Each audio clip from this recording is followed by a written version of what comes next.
Alrighty, this is a dumbbell sumo deadlift. I'm going to show you how to get into the position for this one, and I will demonstrate it one time, and then I'm going to show you some differences between it and a squat and what not to do.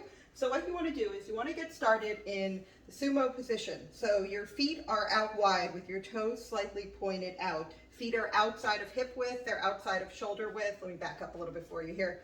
And the toes are slightly angled out. Ideally here you'll have one heavy dumbbell. If you need to hold two, that's fine, but if you can just do one heavier one, that's a little better. You're going to start with the dumbbell down there, and you want to hinge your hips back, and I'll show you. So I got the dumbbell here, my chest is up, my chin is staying tucked, hips hinged back, and then to push up you want to think about cracking the ground in half and digging your heels into the ground. So you're pushing up, you're pushing the ground away from you with your heels to come back up. I'll show you one time from the side here. And when I do this, I want you to notice that my shins stay vertical, my knees aren't traveling forward.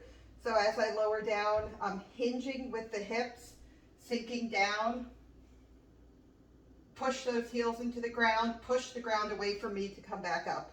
This would be kind of like a real-time one. Now, if I were to be doing the squat, I would be allowing my knees to travel forward. So I would start with that hip hinge, but then I would be coming down like this. That's the difference. You notice my knees are traveling forward, my shins are at an angle.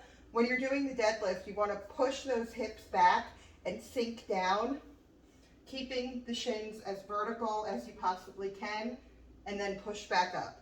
There you go, that's a dumbbell sumo deadlift.